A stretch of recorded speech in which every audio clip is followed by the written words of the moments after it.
বলয়, দুটি পক্ষ, দুটি গোষ্ঠী মুসলমানদের, তাদের মধ্যে যদি কোনো বিষয় যদি ভুল বুঝাবুঝি তৈরি হয়, ভিন্ন মত সৃষ্টি হয়, একে অন্যের সাথে শত্রু ভাবাপন্ন হয়ে যায়, তাহলে তাদের দুইজনের মধ্যে বা দুই পক্ষের মধ্যে মীমাংসা করবার জন্য কেউ যদি মিথ্যা কথাও বলে, অর্থাৎ আপনি এক পক্ষের কাছে গিয়ে বললেন, ভাই আপনি যাকে এত খারাপ মনে করছেন, যার ব্যাপারে আপনি এতটা রাগান্বিত হয়ে আছেন, আমি তো জানি তিনি আপনার ব্যাপারে অনেক সফট চিন্তা রাখেন, আপনার ব্যাপারে অনেক ইতিবাচক ভাবনা রাখেন, আপনার ব্যাপারে অনেক সুধারণা পোষণ করেন। আপনি যদি একজন মুসলমানের কাছে গিয়ে, এক পক্ষের কাছে গিয়ে যদি এই কথাটা বলেন, বাস্তবে তিনি যদি এটা নাও বলেন, তারপরেও আপনি যদি এই মিথ্যা কথা বলেন, এই মিথ্যা এটা শুধু জায়েজ নয়, বরং এই মিথ্যাটা এর মাধ্যমে আপনি যে তাদের পরস্পরের সম্পর্ককে ভালো করার চেষ্টা করেছেন, এর মাধ্যমে আপনি আল্লাহর কাছে নেকি এবং সওয়াব পাবেন ইনশাআল্লাহ।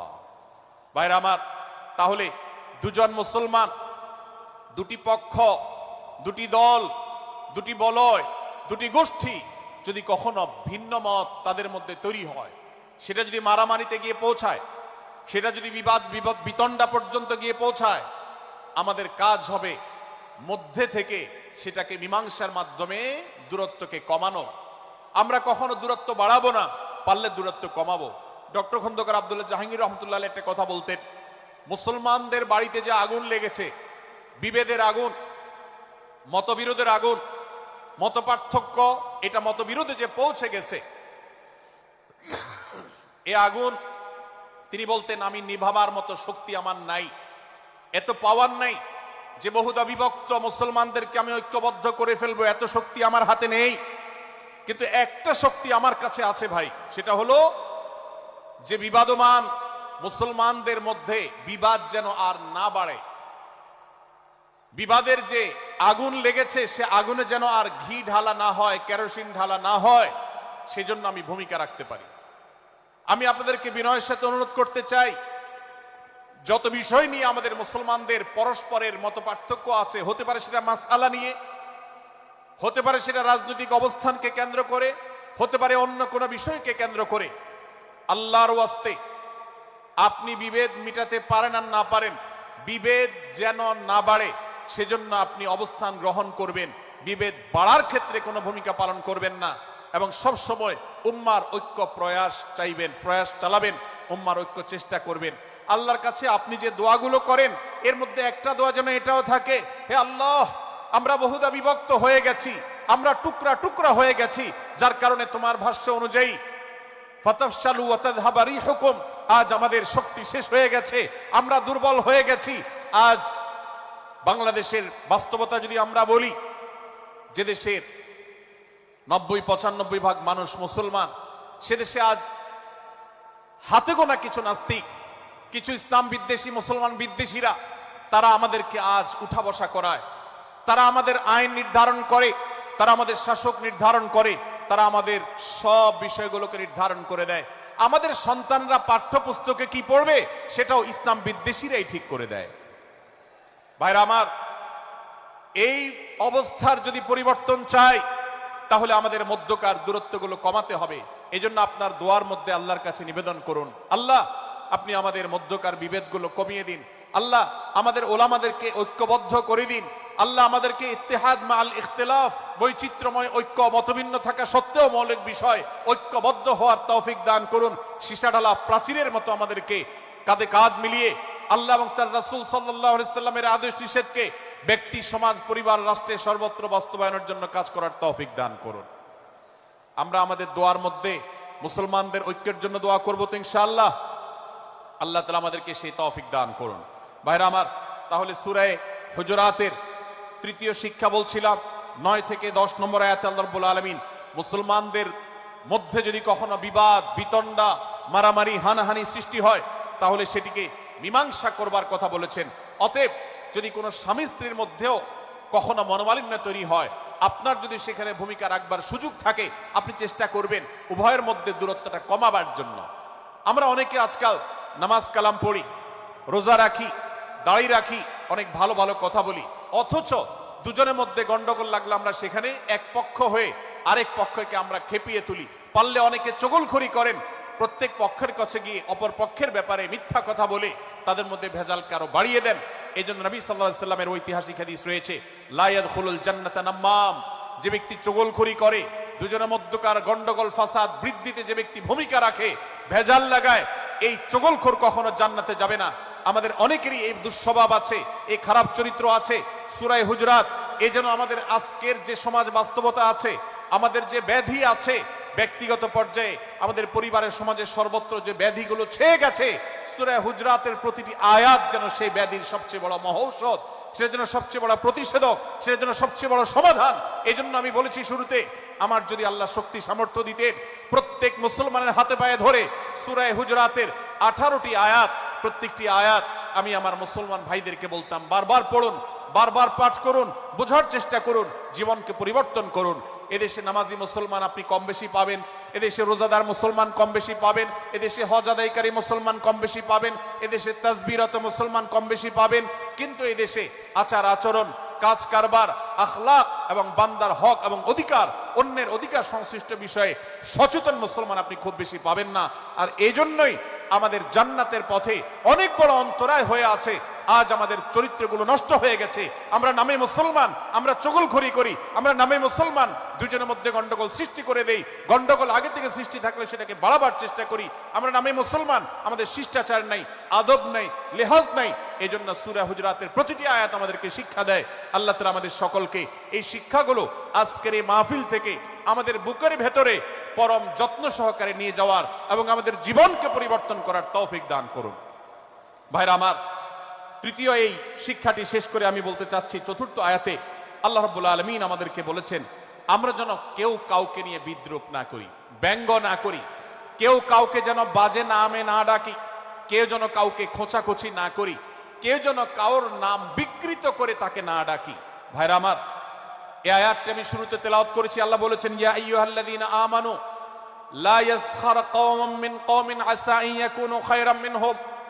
হে ঈমানদারেরা, হে মুসলমানেরা, তোমাদের কেউ যেন অন্য কারোর নাম ধরে অন্য কাউকে ব্যঙ্গ বিদ্রূপ ঠাট্টা না করে। আমরা একে অন্যকে নিয়ে ঠাট্টা করি কি করি না? বিদ্রূপ করার রোগ আমাদের মধ্যে আছে না নাই? ভাইরা আমার, জাগতিক বিষয় তো আছেই, এমনকি দুর্ভাগ্যজনক বাস্তবতা হলো ধর্মের নামে, ইসলামের নামে একদল মুসলমান অপর দল মুসলমানকে নিয়ে হাসি, ব্যঙ্গ, বিদ্রূপ, রাশাহাসি এবং নাম বিকৃত করা এবং খোঁচাখুচি করা, এই কাজগুলো আমাদের মধ্যে আছে না নাই?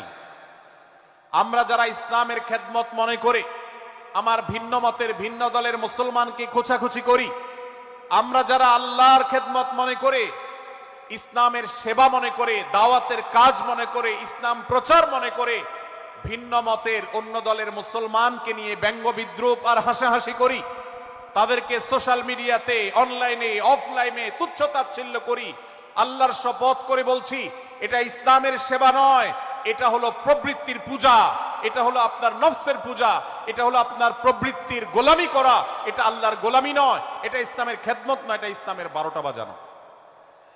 ভাইরা আমার, কোন অবস্থাতে একজন মুসলমান অন্য মুসলমানকে নিয়ে ব্যঙ্গ বিদ্রূপ করতে পারে না। আমার মুসলমান ভাই যদি কোনো ভুল কথা বলে, ভুল কাজ করে, আমি যথাযথ নিয়মে তাকে সংশোধনের চেষ্টা করব, সমালোচনা করার দরকার হলে সেটাও করব, কিন্তু হাসাহাসি নয়, বিদ্রূপ নয়, ব্যঙ্গ করা নয়। আজ আমাদের তরুণদের মধ্যে এটা একটা আর্টে পরিণত হয়েছে। আপনারা রোস্টিং ভিডিওর কথা কম বেশি সবাই জেনে থাকবেন। রোস্টিং ভিডিওর কথা আপনারা জানেন কি জানেন না? ভাইরা আমার, রোস্টিং ভিডিও নামটা দেখেন, অর্থাৎ কাউকে রোস্ট করা। আমরা মুরগি রোস্ট করার কথা জানি, এখন মানুষ রোস্ট করার সিস্টেম শুরু হয়েছে। একজন মানুষের কোনো ভুল কিছু পেয়েছেন, অবশ্যই আপনি সমালোচনা করবেন। আপনি একজন মুসলমান হিসেবে জানতে হবে কারোর ভুলের সমালোচনার মূলনীতি আছে, মূলনীতি আছে না নেই। কোরআন এবং সুন্নাহর বাতানো যে প্রিন্সিপাল, সেটাকে লক্ষ্য করে, সেটাকে আমলে নিয়ে, সেটাকে ধরে ধরে যদি আপনি সমালোচনা না করেন, তাহলে আপনার এই সমালোচনা এটাই আপনাকে জাহান্নামে নেওয়ার কারণ হতে পারে। ভাইরা আমার, আপনি কাউকে রোস্ট করার নামে, কাউকে সমালোচনা করার নামে, হতে পারে কেউ ভুল করেছেন, কিন্তু সেটা করতে গিয়ে যদি তার অধিকার নষ্ট করেন, আপনি সীমা ছাড়িয়ে চলে যান, আপনি যদি ব্যঙ্গ বিদ্রূপ করে হারামের পর্যায়ে চলে যান, তাহলে সূরা হুজরাতের এই আয়াতের আলোকে আপনি কবিরা গুনাহে লিপ্ত হলেন। আমরা অনেকে আছি যে ব্যক্তিগত পর্যায়ে এই বিদ্রূপ করাটাকে আমরা কোনো বিষয় মনে করছি না। সোশ্যাল মিডিয়াতে অনেকগুলো ভিডিও ক্লিপ আছে, আপনাদের চোখে নিশ্চয়ই পড়েছে, আমার চোখে বহু পড়েছে, যে অনেক সময় দেখা যায় বিনোদনের নামে কাউকে খোঁচাখুচি করা, কাউকে অপমান করা, কাউকে হয়তো ধাক্কা দিয়ে পানিতে ফেলে দেয়া, কাউকে কষ্ট দেয়া, কাউকে হয়তো প্রতারিত করা, এটাকে আমরা এনজয় করি। অনেক ভিডিও ক্লিপে দেখা যায় এভাবে কাউকে কোনোভাবে অপমানিত করে, কাউকে কোনোভাবে ধোঁকা দিয়ে বোকা বানিয়ে আমরা এনজয় করি, আমরা হাসাহাসি করি। আমাদের রুচি নষ্ট হতে হতে আজ এই পর্যায়ে এসেছে যে এটা আমাদের এনজয়ের বিষয় হয়েছে, এটা আমাদের আনন্দের বিষয় হয়েছে। ভাইরা আমার, সূরা হুজরাতের এই আয়াত অর্থাৎ 11 নম্বর আয়াত, এই আয়াত বলছে আমাদের জন্য কোন মুসলমানকে, কোন মানুষকে ব্যঙ্গ বিদ্রূপ করা হারাম। কোন মুসলমানকে ব্যঙ্গ বিদ্রূপ করা কি হারাম। অতএব আপনি রসিকতা করে যদি কারোর সাথে ব্যঙ্গ বিদ্রূপ করেন এবং সেটা যদি তার মনে কষ্ট হওয়ার কারণ হয়, তিনি যদি সমাজের মানুষের কাছে হেয় প্রতিপন্ন হন, তাহলে ইসলামী শরীয়তের দৃষ্টিকোণ থেকে সারা বিশ্বের সমস্ত ওলামাদের ঐক্যমতে সেটা হারাম। আমরা চুরি করা হারাম জানি, আমরা ডাকাতি করা হারাম জানি, আমরা মাদক সেবন করা হারাম জানি, আমরা নামাজ ত্যাগ করা হারাম জানি। এই সমস্ত হারাম থেকে আমরা অনেকেই বেঁচে থাকি, কিন্তু আমি আমার মুসলমান ভাইয়ের চরিত্র হনন করছি, শুধুমাত্র সাধারণ জীবনযাত্রার ক্ষেত্রে করছি তা নয়, এমনকি ধর্মের নামে, ইসলাম প্রচারের নামে, দাওয়াতের নামে আমরা আমাদের প্রতিপক্ষ মুসলমান ভাইকে নিয়ে অনেক সময় ব্যঙ্গ বিদ্রূপ করি, হাসাহাসি করি, তাকে ছোট করি, তাচ্ছিল্য করি, হেয় করি, তার সম্মানহানি করি। আমরা জানি না আমাদের প্রিয় নবী সাল্লাল্লাহু আলাইহি ওয়াসাল্লাম এর একটা হাদিস আমাদের সামনে রয়েছে, সহিহ মুসলিমে বর্ণিত হয়েছে। নবী করিম সাল্লাল্লাহু আলাইহি ওয়াসাল্লামের এই হাদিস আজ সবচেয়ে অসহায় হাদিস। অসহায় হাদিস এই জন্য বললাম যে আজকের এই হাদিসের উপরে কেউ আমল করে না, এই হাদিসটাকে কেউ পাত্তা দেয় না, এই হাদিসকে কেউ গুরুত্ব দেয় না। অথচ এই হাদিস প্রত্যেক মুসলমানের বুকে বুকে ঝুলিয়ে রাখা দরকার। এই হাদিস আমাদের ঘরে ঘরে ঝুলানো দরকার। এই হাদিস আমাদের অফিসগুলোতে শোভা পাওয়া দরকার। এই হাদিস আমাদের জীবনে বাস্তবায়ন হওয়া দরকার। নবী করিম সাল্লাল্লাহু আলাইহি ওয়াসাল্লাম সেই হাদিস বর্ণনা করেছেন। আবু হুরায়রা রাদিয়াল্লাহু তাআলা আনহু তিনি বলেছেন, লা তাহাসাদু, লা তাহাসাদু, হে মুসলমানরা, তোমরা কেউ কাউকে কখনো হিংসা করবে না, কেউ কাউকে হিংসা করবে না। আমাদের মধ্যে হিংসা আছে না নাই? হিংসা আছে না নাই? আমরা একে অন্যকে হিংসা করি। একদল মুসলমান অন্য দল মুসলমানকে হিংসা করে, কেউ কারো ভালো দেখতে পারে না। ভাইরা আমার, আল্লাহ নবী বলেছেন, লা তাহাসাদু, তোমরা একে অন্যকে হিংসা করো না। ওয়ালা তানাজাসু, কেনা বেচা করতে গিয়ে কেউ কাউকে ধোঁকা দিও না, প্রতারণা করো না। ওয়ালা তাবাগাদু, তোমরা একে অন্যের সাথে শত্রুতা বিদ্বেষ পোষণ করবে না। ওয়ালা তাদাবারু, তোমাদের কেউ যেন কারোর পেছনে লেগে না থাকে, কাউকে অবজ্ঞা যেন না করে। ওয়ালা ইয়াবি আহাদুকুম আলা বাই'i আখিহি, এবং তোমাদের কেউ যেন আরেকজনের কেনা বেচার উপরে সেখানে ইন্টারফেয়ার করে, সে যেন সেখানে কোন প্রকার ক্ষতিগ্রস্ত কাউকে না করে। ওয়াকুনু ইবাদাল্লাহি ইখওয়ানা, হে মুসলমানরা, তোমরা আল্লাহর বান্দা, ভাই ভাই হয়ে থাকো। তোমাদের মধ্যে মত পার্থক্য থাকুক, দলগত মত পার্থক্য, অবস্থানগত মত পার্থক্য, থটগত মত পার্থক্য, মাযহাব মাসলাবগত মত পার্থক্য থাকুক, কিন্তু তোমরা আল্লাহর বান্দা, ভাই ভাই হয়ে থাকো।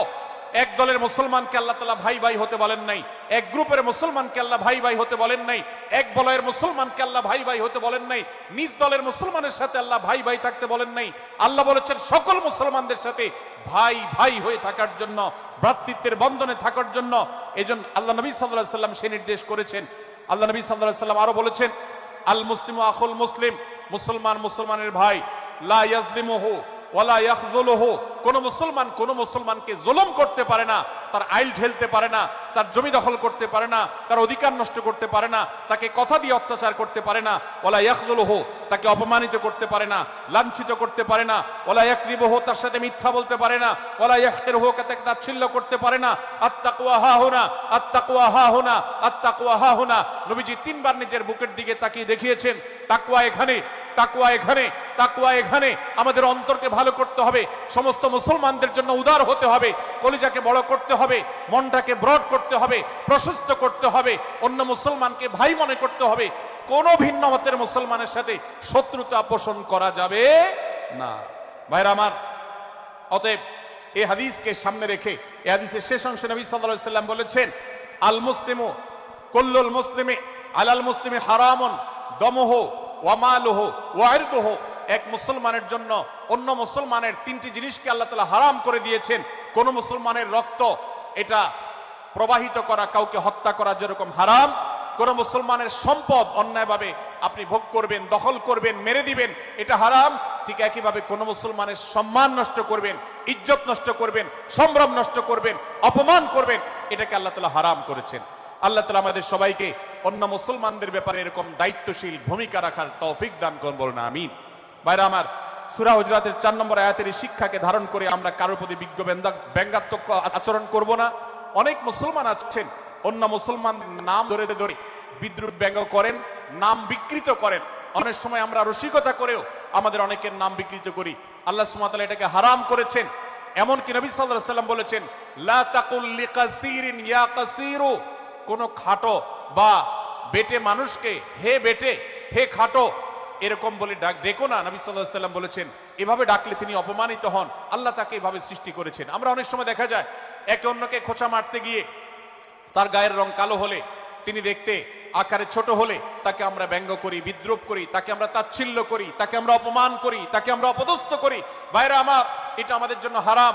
আমি আবারও বলছি, চুরি হারাম আমরা জানি, ডাকাতি হারাম আমরা জানি, আমরা অন্যান্য হারামের কথা জানি, কিন্তু এই যে এক মুসলমান অন্য মুসলমানের অধিকার নষ্ট করা হারাম, এটা আমরা জানি না। এক মুসলমান অন্য মুসলমানের নাম বিকৃত করা হারাম, এটা আমরা জানি না। এই ব্যাপারেও আমরা দেখেছি যে আমরা যারা ইসলামের দাওয়াতের কথা বলি, কোরআন হাদিসের কথা বলি, তারাও দেখা যায় সোশ্যাল মিডিয়াতে, ফেসবুকে একদল মুসলমান অন্য দলে মুসলমানদেরকে নানা বাজে উক্তি দিয়ে ডাকাডাকি করে, বিকৃত নামে ডাকে, বিকৃত উপাধি দেয়, খারাপ কথা বলে, অমুকের দালাল তমুকের দালাল ইত্যাদি ধারণা করে কথা বলে। এই কাজগুলো হারাম, এগুলো আমরা কখনো করব না। 5 নম্বর যে শিক্ষা আছে সূরা হুজুরাতে, সেটা হলো 12 নম্বর আয়াতে আল্লাহ রাব্বুল আলামিন এখানে কুধারণা করাকে হারাম করেছেন, মন্দ ধারণা করতে আল্লাহ তাআলা নিষেধ করেছেন, এবং গীবত করতে, পেছনে লাগতে নিষেধ করেছেন।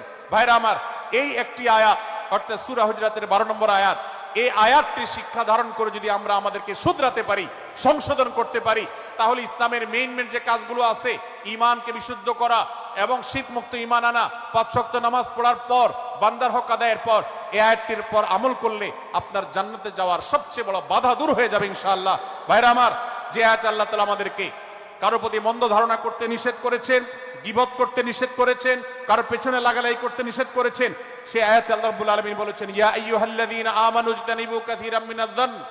হে ঈমানদারেরা, হে মুসলমানরা, তোমরা কারোর প্রতি ধারণা, মন্দ ধারণা তোমরা করো না, এটা থেকে বিরত থাকো। অনেক ধারণা অর্থাৎ মন্দ ধারণা, এটা গুনাহ, এটা থেকে বিরত থাকো। ইন্না বা'দায-যন্নি ইসম। কারণ কিছু কিছু ধারণা অর্থাৎ যেগুলো মানুষের সম্পর্কে কোন তথ্য উপাত্ত ছাড়া নিছক ধারণা প্রসূত মন্দ ধারণা করা হয়, সেগুলো গুনাহের কারণ, সেগুলো অপরাধের কারণ, সেগুলো কবিরা গুনাহ, সেগুলো পাপাচার, সেগুলো আল্লাহর অসন্তুষ্টির কারণ, সেগুলো আল্লাহর অবাধ্যতার কারণ। এজন্য ভাই, কারোর প্রতি মন্দ ধারণা করা যাবে না। এক্ষেত্রে আমি জানি আমাদের ব্যক্তিগত পর্যায়ে কারোর ব্যাপারে কোনো কিছু কথা উঠেছে অথবা সামান্য একটু সন্দেহ তৈরি হয়েছে, আমরা তার চরিত্র নিয়ে টানাটানি করি। আমরা জানি না একজন মুসলমানের চরিত্রের মূল্য কত বড়। আমার কাছে সুস্পষ্ট প্রমাণ আসার আগ পর্যন্ত কোনো মুসলমানের চরিত্র নিয়ে আমার ব্লেম করবার কোনো অধিকার আমার নাই। এই জন্য একজন মুসলমান কখনো কারো প্রতি কুধারণা করবে না, মন্দ ধারণা পোষণ করবে না, খারাপ ধারণা পোষণ করবে না। আল্লাহ তাআলা আমাদেরকে এবং মুসলমানের সম্পর্কে খারাপ ধারণা করা থেকে বেঁচে থাকার তৌফিক দান করুন। ভাইরা আমার, কিছুটা বিশৃঙ্খলা দেখা যাচ্ছে। আমরা আপনাদেরকে বিনীতভাবে অনুরোধ করতে চাই, অনুগ্রহ করে সবাই বসে পড়ুন। যারা দাঁড়িয়ে আছেন তারা একটু বসে পড়ুন, সবাই যার যার দায়িত্বে বসে যান। আপনি আরেকজনের চিন্তা না করে আপনি একটু বসে যান। ভলান্টিয়ার ভাইরা, প্যান্ডেলের ভেতরে পেছনে কি হচ্ছে আপনারা একটু দেখুন। ডান পাশে যে সমস্ত ভাইরা আছেন, ভাইরা আপনারা আমার কথা শুনুন। ডান পাশে, আমার প্যান্ডেলের ডান পাশে যারা আছেন, আপনাদেরকে আমরা অনুরোধ করছি, ওয়াজ মাহফিলের মঞ্চে, তাফসীর কোরআন মাহফিলের প্যান্ডেলে এসে আমরা যদি বিবাদ বিতণ্ডায় লিপ্ত হই, আমরা সে বিষয়ে আলোচনা করছি। আল্লাহর ওয়াস্তে আমরা বিভাগ বিতণ্ডা বন্ধ করি। আপনারা একটু শান্ত হন, আল্লাহর জন্য একটু সবর করেন। ভাইরা আমার, এদিকে যে কিছুটা বিশৃঙ্খলা দেখা যাচ্ছে, আপনাদেরকে আমরা অনুরোধ করছি আপনারা একটু বিশৃঙ্খলা বন্ধ করুন। ভাইরা, এখানে যারা দাঁড়িয়ে আছেন সবাই বসে যান, সবাই বসে যান, সবাই বসে যান। যশোরের মানুষের দুর্নাম হোক আপনারা কি চান? আপনারা কি চান যশোরের মানুষের দুর্নাম হোক? তাহলে আশপাশে ভাইরা ওনাদেরকে সবাইকে বসায় দেন, বসায় দেন, কাউকে দাঁড়ায় থাকতে দিবেন না। ভাই সবাই বসেন, সবাই বসে যান। এখানে যারা দাঁড়িয়ে আছেন সবাই বসেন, অনুগ্রহ করে সবাই ধৈর্য ধারণ করেন এবং বসেন। আজকের এই মাহফিল সুন্দরভাবে শেষ হোক। আপনারা কি চান কি চান না? ভাই আপনারা কি চান কি চান না? যদি আপনারা চান, অনুগ্রহ করে আমার ডান পাশে যারা বিশৃঙ্খলা করছেন তারা বসে যান। আপনাদেরকে আমরা অনুরোধ করছি এখান থেকে বসে যান। আপনারা কি ডক্টর মিজানুর রহমান আজহারী সাহেবের আলোচনা শুনতে চান কি চান না? যদি চান তাহলে মেহেরবানি করে আওয়াজ বন্ধ করে পরিবেশ শান্ত করে। এখানে অল্প কিছু মানুষের মধ্যে বিশৃঙ্খলা দেখা যাচ্ছে। কোনো কারণে এত বড় মাহফিল, এত মানুষের, লাখো লাখো মানুষের সমাগম, এখানে কোনো কারণে ঝামেলা হতেই পারে, কিন্তু আমরা অনুগ্রহ করে ধৈর্য ধারণ করি। ধৈর্য কোথায়? সবাই বসে যায়, সবাই বসে যান, আওয়াজ বন্ধ করে। ভলান্টিয়ার ভাইয়েরা এদিকে বিনয়ের সাথে মানুষদেরকে বসানোর জন্য চেষ্টা করেন। আশেপাশের যারা আছেন বসে, তারা দাঁড়ানো ভাইদেরকে হাতে পায়ে ধরে বসান, সবাই সবাইকে টান দিয়ে বসান। ভাই এপাশে যারা বিশৃঙ্খলা আচরণ করছেন তারা আপনারা একটু বসেন। আপনারা যদি বিশৃঙ্খলা আচরণ না থামান তাহলে সেক্ষেত্রে মাহফিল সুন্দরভাবে শেষ করা যাবে না। আমার আলোচনার শেষের দিকে আমরা আলোচনা শেষ করে এশার নামাজ পড়বো, তারপরে আমাদের শেষ অধিবেশন হবে ইনশাআল্লাহ। তারপরে ওকে।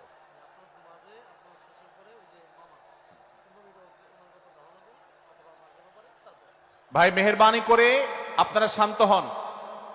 আমাদের আলোচনার পর আজকের আমাদের প্রধান আকর্ষণ এবং প্রধান বক্তা ডক্টর মিজানুর রহমান আজহারী হাফিজাহুল্লাহ তিনি আসবেন, তিনি আলোচনা করবেন। তারপরে আমরা মাঠে ইনশাআল্লাহ সবাই জামাতের সাথে এশার সালাত আদায় করব।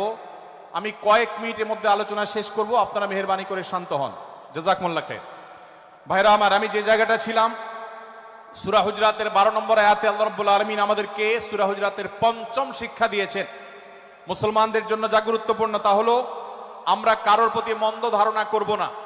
এক্ষেত্রে ডক্টর আব্দুল্লাহ জাহাঙ্গীর রাহিমাহুল্লাহর একটা উক্তি আমার মনে পড়ে। তিনি বলেছেন যে আজ আমাদের যারা ধর্ম চর্চা করি, আমরা যারা নিজেদেরকে প্র্যাকটিসিং মুসলমান মনে করি, আমাদের সবচেয়ে, হুজুরদের সবচেয়ে পছন্দের গুনাহ হলো মন্দ ধারণা করা, অন্যের ব্যাপারে খারাপ ধারণা করা। অমুক অমুকের দালাল, তমুক তমুকের দালাল, কোন তথ্য উপাত্ত ভিত্তি প্রমাণ ছাড়া নিছক ধারণার উপর ভিত্তি করে অন্য মুসলমান ভাইকে আমি এরকম নানা তকমা দিয়ে আমরা কবিরা গুনাহে লিপ্ত হচ্ছি। আমরা এই বদ ধারণা করা, মন্দ ধারণা করা যে কবিরা গুনাহ অনেকে জানি না। অনেকে অনেকের পেছনে লাগছি, অনেকে অনেকের ওয়াজ শুনছি দোষ বাইর করার জন্য, স্ট্যাটাস পড়ছি ভুল বাইর করার জন্য। এই যে মানুষের পেছনে লাগা, এটা আল্লাহ তাআলা নিষেধ করেছেন, ওয়ালা তাজাসসু, তোমরা কেউ কারোর ছিদ্র অন্বেষণ করার, দোষ আবিষ্কার করার চেষ্টা করবে না, এবং ওয়ালা ইয়াগতাব বা'দুকুম বা'দা, কেউ কারোর গীবত শিকায়াত করবে না। এই আয়াতে আমাদেরকে কেউ কারোর পেছনে পরনিন্দা করতে নিষেধ করেছেন। ইসলাম বলে আমরা মানুষের সামনে মানুষের ভুলের কথাগুলো বলবো বিনয়ের সাথে, যাতে তিনি সংশোধিত হন, আর তার পেছনে প্রশংসা করব। আমরা করি উল্টা, আমরা মানুষের সামনে এসে মানুষের প্রশংসা করি আর তার পেছনে গিয়ে তার দুর্নাম করি। ইসলামকে যদি আমরা মানতাম সমাজটা সুন্দর হয়ে যেত। আমরা যদি সামনে কারোর দোষ বলতাম তাহলে তিনি সংশোধিত হতেন, আর পেছনে যদি গুণ বলতাম তাহলে তিনি ভালো সেখান থেকে শিক্ষা গ্রহণ করতেন। সূরা হুজরাতের 6 নম্বর শিক্ষা 13 নম্বর আয়াতে আল্লাহ তাআলা বলেছেন যে আমাদের সবার গোড়া কোত্থেকে এসেছে, আমাদের গর্বের কোনো বাহ্যিক কারণ নাই তাকওয়া ছাড়া। আল্লাহ বলেছেন, ইয়া আইয়ুহান নাস ইন্না খালাকনাকুম মিন যাকারিন ওয়া উনসা, হে মানুষ সকল, তোমাদেরকে আমি মানুষ, নারী এবং পুরুষ, আদম এবং হাওয়া থেকে সৃষ্টি করেছি। ওয়াজআলনাকুম শুউবান ওয়া ক্বাবাইলা লিতাআরাফু, বিভিন্ন গোত্রে তোমাদেরকে আমি বিভক্ত করেছি পরিচয়ের জানার জন্য, শুধুমাত্র। আর আল্লাহ বলেছেন শেষে, ইন্নাল্লাহা আলিমুন খাবীর, তোমরা কি করো আল্লাহ জানে। অতএব আমাদের কারোর উপর কারো কোনো শ্রেষ্ঠত্ব নেই তাকওয়া ছাড়া। আল্লাহ বলেছেন, ইন্না আকরামাকুম ইনদাল্লাহি আতকাকুম, আমাদের মধ্যে সবচেয়ে মর্যাদাবান হবে তিনি যার মধ্যে তাকওয়া সবচেয়ে বেশি হবে। আমাদের কোনো বংশগত গৌরব, কোনো অঞ্চলগত গৌরব, অন্য কোনো গৌরব আমাদের থাকবে না, শুধু তাকওয়ার গৌরব আমাদের থাকতে পারে। সেটাও গর্ব, নিষিদ্ধ গর্ব বা অহংকারের মতো নয়, বরং সেটা আমাদের বিনয়ের জায়গা। সর্বশেষ 7 নম্বর যে শিক্ষা সূরা হুজুরাতের রয়েছে সেটা 14 এবং 14 থেকে 18 নম্বর আয়াতে আল্লাহ তাআলা ঈমান এবং ইসলামের চিহ্ন উল্লেখ করেছেন, যে 6টা শিক্ষা উল্লেখ করা হয়েছে, এর আলোকে মুসলমানকে মুনাফিককে সেটা নিরূপণ হবে। এজন্য আল্লাহ তাআলা শেষে এটি উল্লেখ করেছেন। এই 7টি শিক্ষাকে ধারণ করে আমরা আমাদেরকে ভালো মুসলমান হিসেবে গড়ে তোলার চেষ্টা করব, আমাদের জীবনকে সাজাবার চেষ্টা করব। আল্লাহ তাআলা আমাদের সবাইকে তৌফিক দান করুন। আমি আবারও এক নজরে বলে শেষ করছি, সূরা হুজুরাত কোরআনে কারীমের 26তম পারার একটি সূরা, 49 নম্বর সূরা, কোরআনের 18টি আয়াতের আছে। প্রথম থেকে 5 নম্বর আয়াত পর্যন্ত আল্লাহ রাসূলের সাথে আদব লেহাজ বজায় রাখা, শিষ্টাচার মেনটেন করা এবং সম্মানীয় ব্যক্তিদের সাথেও এখান থেকে আমরা শিক্ষা নিয়ে আদব লেহাজ বজায় রাখা, তাদের সামনে আগ বেড়ে কথা না বলা, আগ বেড়ে কাজ না করা, উচ্চকণ্ঠে কথা না বলা, এই শিক্ষা আল্লাহ দিয়েছেন। দ্বিতীয়ত, আমাদেরকে কোনো সংবাদ, বিশেষ করে অনির্ভরযোগ্য তথ্যের সংবাদ শুনে আমাদেরকে কারোর ব্যাপারে ধারণা করার আগে আল্লাহ তাআলা আমাদেরকে যাচাই করার শিক্ষা দিয়েছেন। আমরা যেন গুজবে, আমরা যেন ধারণা প্রসূত কোনো তথ্যে আমরা যেন কান না দেই, সেই শিক্ষা আল্লাহ আমাদেরকে দিয়েছেন। এটি 6 থেকে 8 নম্বর আয়াতে, 9 থেকে 10 নম্বর আয়াতে আল্লাহ তাআলা মুসলমানদের 2 গ্রুপের মধ্যে গন্ডগোল দেখা দিলে মীমাংসা করতে বলেছেন। এবং 4 নম্বর শিক্ষা 11 নম্বর আয়াতে বিদ্রুপ করতে নিষেধ করেছেন আল্লাহ তাআলা, কারণ নাম ধরে ব্যঙ্গ করাকে হারাম করা হয়েছে। এবং 5 নম্বর শিক্ষা 12 নম্বর আয়াতে আল্লাহ তাআলা দিয়েছেন, কারোর প্রতি মন্দ ধারণা করা যাবে না, কারোর পেছনে লাগা যাবে না, এবং কারোর মন্দ নামে কাউকে ডাকা যাবে না, কারোর সমালোচনা তার পেছনে করা যাবে না, এগুলোকে হারাম করা হয়েছে। 6 নম্বর শিক্ষা 13 নম্বর আয়াতে আল্লাহ বলেছেন, আমাদের সবার মধ্যে কারোর কোনো শ্রেষ্ঠত্ব নাই তাকওয়া ছাড়া। যার তাকওয়া যত বেশি, আল্লাহ ভীতি যত বেশি, তিনি আল্লাহর কাছে তত শ্রেষ্ঠ এবং সেরা। 7 নম্বর সর্বশেষ শিক্ষা হলো 14 থেকে 18 নম্বর আয়াতে আল্লাহ রাব্বুল আলামিন ঈমানদারদের আলামত, মুনাফিকদের আলামত উল্লেখ করেছেন। সেখান থেকে শিক্ষা নিয়ে আমরা আমাদের ঈমানকে পরখ করার চেষ্টা করব, আমাদের আমলকে পরখ করার চেষ্টা করব। আল্লাহ তাআলা আমাদেরকে সূরা হুজুরাতের আলোকে আমাদের জীবনকে গঠন করার তৌফিক দান করুন, বলুন আমিন। আল্লাহ তাআলা আমাদের সবাইকে আজকের এই তাফসীর কোরআন মাহফিল থেকে সূরা হুজুরাতের এই 7টি শিক্ষাকে ধারণ করে ভালো মুসলমান, যে মুসলমান সম্পর্কে নবীজি বলেছেন আল মুসলিমু আখুল মুসলিম, মুসলমান মুসলমানের ভাই। যে হাদিসে নবীজি বলেছেন যে আল মুসলিমু মান সালিমাল মুসলিমুনা মিন লিসানিহি ওয়া ইয়াদি, মুসলমান সে যার হাত আর মুখ দ্বারা অন্য কোন মুসলমান কষ্ট পায় না, নিরাপদে থাকে। আমরা আমাদের সমাজকে শান্তিপূর্ণ সুশৃঙ্খল রাখতে হলে আমাদেরকে মুসলমান হতে হবে, ভালো মানুষ হতে হবে। আমাদের হাত মুখ দ্বারা কেউ কষ্ট পাবে না, কারোর হক নষ্ট করব না, কারোর অধিকার নষ্ট করব না, কারোর কষ্টের কারণ হবে না, কাউকে আঘাত করব না, কাউকে গালি দিব না, কারোর কোনো প্রকার অধিকার খর্ব করব না, জুলুম করব না। আল্লাহ তাআলা আমাদের সবাইকে কোরআন এবং হাদিস যে মুসলিমের চিত্র অঙ্কন করেছে, কোরআন এবং হাদিসে মুসলিমের যে রূপরেখা বর্ণনা করেছে, কোরআন এবং হাদিসে যে আদর্শ মুসলমানের চিত্র উপস্থাপন করেছে, আল্লাহ আমাকে, আপনাকে, আমাদের সবাইকে সেই মুসলমান হওয়ার তৌফিক দান করুন, বলুন আমিন। ভাইরা আমার, আমরা মুসলমানরা যদি কোরআন হাদিসের আলোকের সে আদর্শ মুসলমান হতে পারি, বিশ্বের মানচিত্র পরিবর্তন হতে সময় লাগবে না, বাংলাদেশের পরিস্থিতি পরিবর্তন হতে সময় লাগবে না। তবে সবকিছুর আগে আমাদেরকে বদলাতে হবে, আমাদেরকে মুসলমান হতে হবে, কোরআন এবং হাদিসের বাস্তব অনুসারী হতে হবে। প্রকৃত কোরআন হাদিসের অনুসারী হতে পারলেই ইনশাআল্লাহ ইসলামের জয় হবে, কোরআন হাদিসের বিজয় হবে, মুসলমানদের বিজয় হবে, মুসলমানদের দুর্দিনের পরিবর্তন আসবে। আমরা বিশ্ববাসীকে দেখাতে পারবো আমরা সবচেয়ে আদর্শবাদী, আমরা বিশ্বের মানবতার সবচেয়ে বড় আমরা অনুসারী এবং মানবতাকে সবচেয়ে বেশি প্রতিষ্ঠাকারী। আল্লাহ তাআলা আমাদের সবাইকে, বিশ্ব মানবতাকে, আমাদের ইসলামের সৌন্দর্যকে আমাদের ব্যক্তি জীবনে চর্চা করার মধ্য দিয়ে, পরিবার এবং সমাজে চর্চা করার মধ্য দিয়ে ইসলামের সৌন্দর্যকে আল্লাহ তাআলা তুলে ধরার তৌফিক দান করুন। জাযাকুমুল্লাহু খায়রা ওয়া আখিরু দাওয়ানা আলহামদুলিল্লাহি রাব্বিল আলামিন। ওয়াসসালামু আলাইকুম ওয়া রাহমাতুল্লাহি ওয়া বারাকাতুহু। নারায়ে তাকবীর, লিল্লাহি তাকবীর। আল কোরআনের আলোক, সংসদে জালো, বুকের মধ্যে জালো। সংগ্রামী তাওহীদি জনতা, 3 দিন ব্যাপী ঐতিহাসিক তাফসীরুল কোরআন মাহফিলের শেষ দিনের সমাপনী অংশে এই মুহূর্তে আমাদের মাঝে উপস্থিত হবেন বাংলাদেশের আলোচিত আলেমে দ্বীন, আন্তর্জাতিক খ্যাতি সম্পন্ন মুফাসসিরে কোরআন ডক্টর মিজানুর রহমান আজহারী সাহেব। আলোচনা পেশ করলেন মুহতারাম শায়েখ আহমদ